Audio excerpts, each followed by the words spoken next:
So yeah, after we got the tranquil, or after we killed the guy, I think we jump up here. It actually has a little spring, which is pretty cool.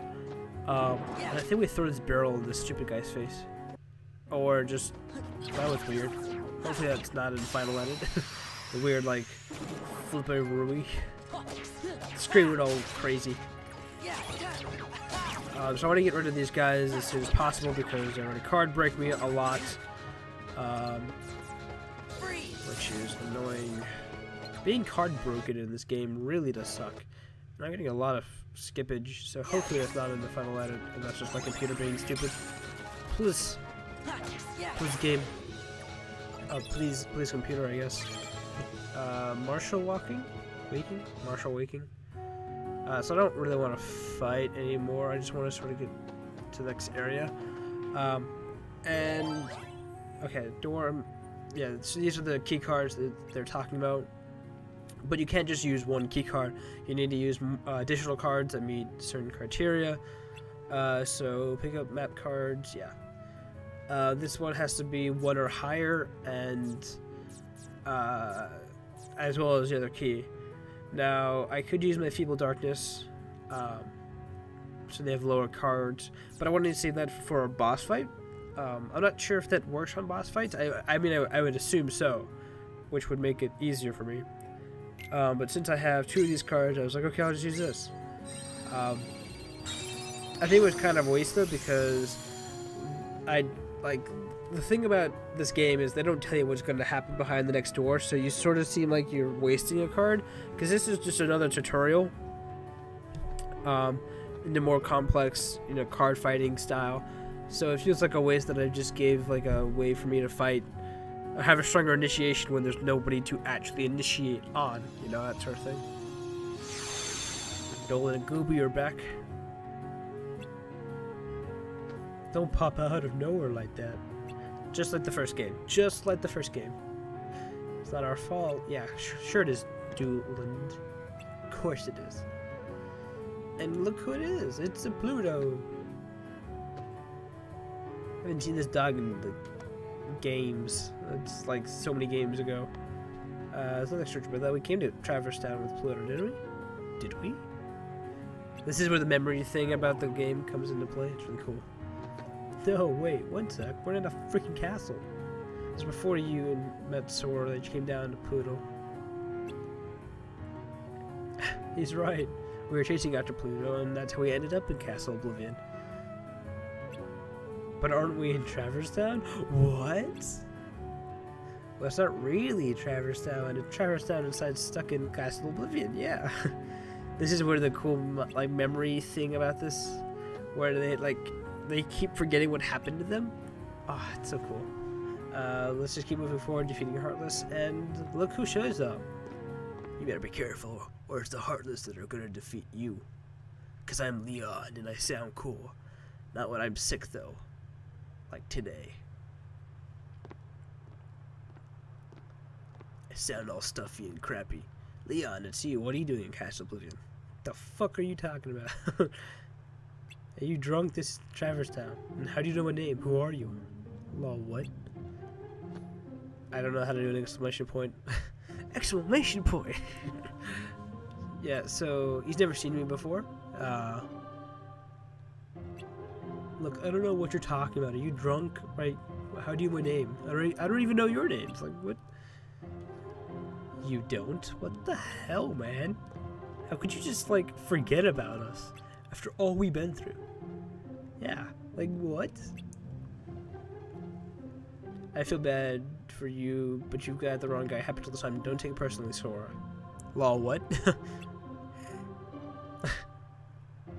These guys caught on. Sora didn't. He's like, you do know his name, jackass.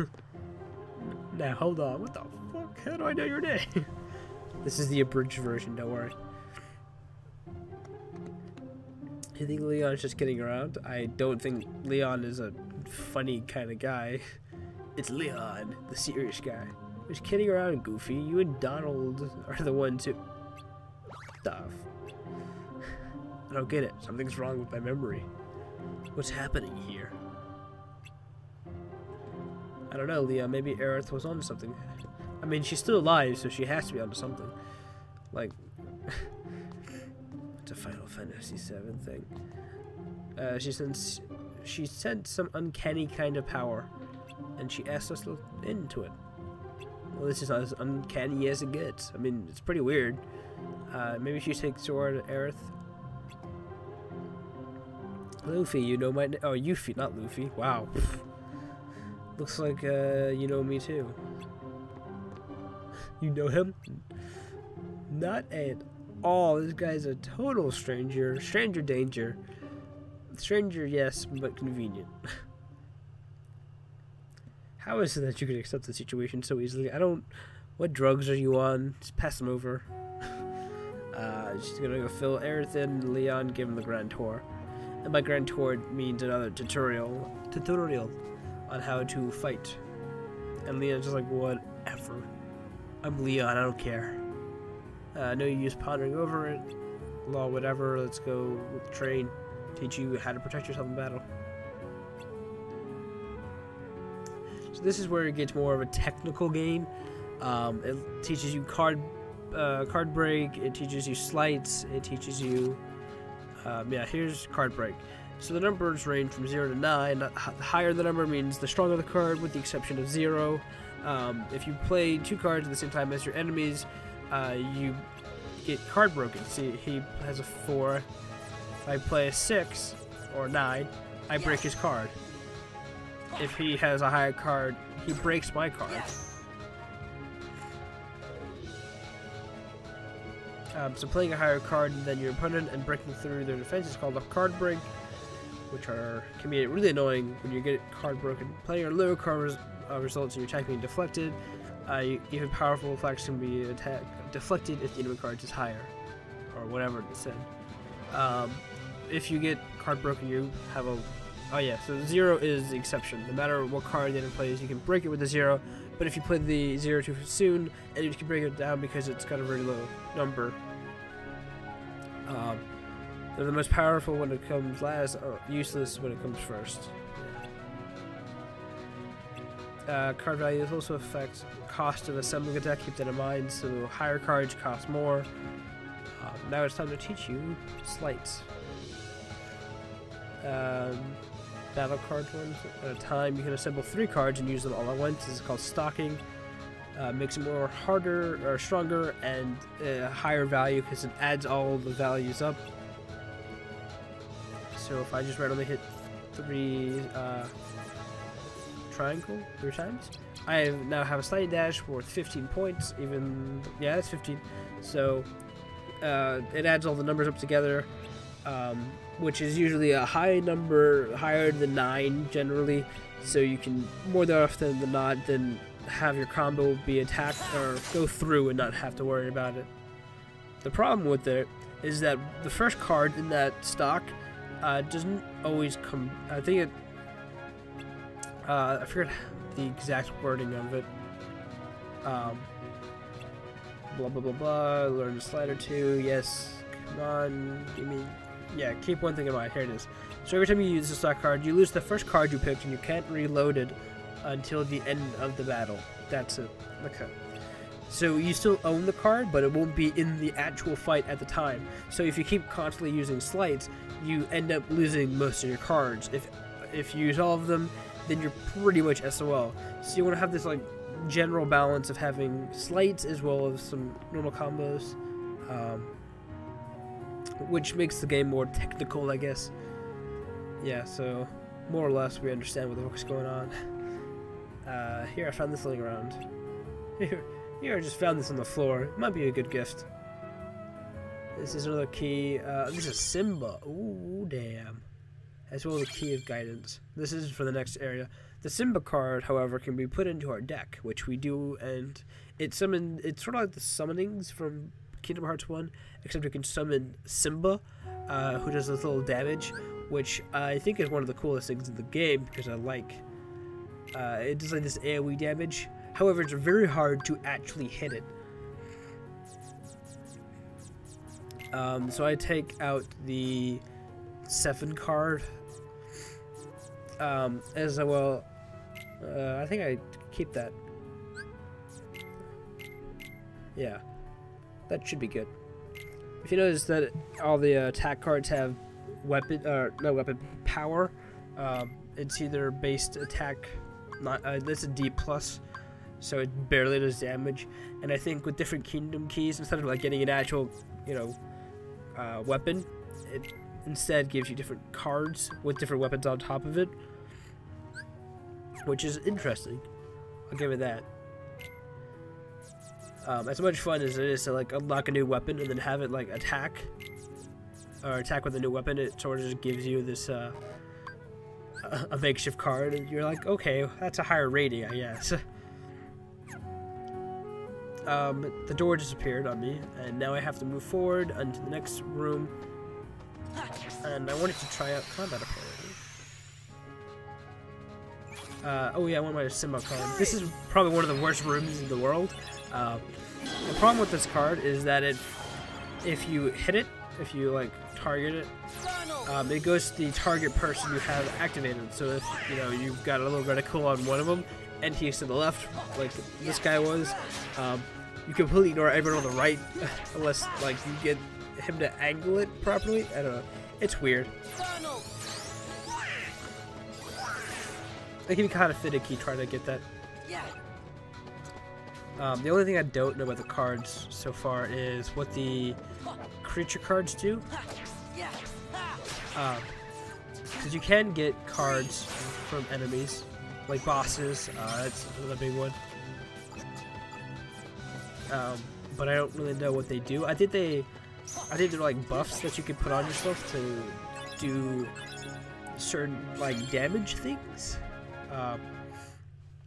Like you can extend, I think one of them is extending the reach of your weapon, which is interesting. What am I doing? Okay, so I was looking at the map. It's split up into this like little box type zones. It's interesting. I just would have liked to have like a mini map of the area. I think we do. Now that I'm saying that out loud, I go with Tranquil Darkness. I think it just means that there's gonna be fewer dark or heartless. Yeah, I guess we have a mini map of sorts. It's not exactly the most detailed map, considering it's like a block with 3 lines. It's like, okay, there's 3 exits here, here, and here. So here's what I'm talking about. If you get in the wrong position and trigger at the wrong time, you have a chance of missing targets, which can get really annoying at times.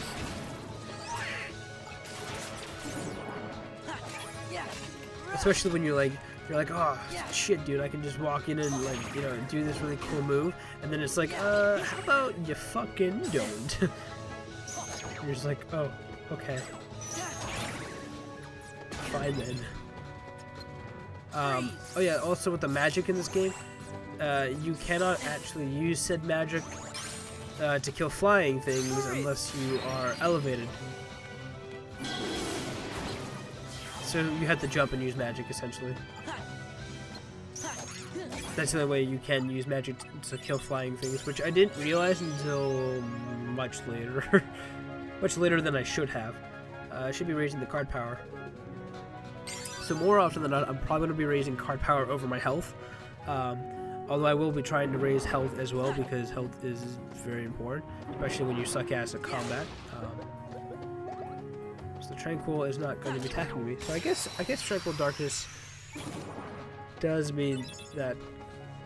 So here I was able to get to be on the back, and then I was able to hit all of them, which is one of the better contacts I've ever had in this entire like area, which is nice. I'm surprised that I was able to even do that. Apparently I'm going to hit a barrel that I can't actually attack. So for the most part, I'm not only grinding a little, but I'm also learning all the like quirky parts of this game. Like the fact that was it's not an AoE, it's a cone. Now that I'm looking at it, a cone attack in front of a character's face, which is why it's a little harder to hit.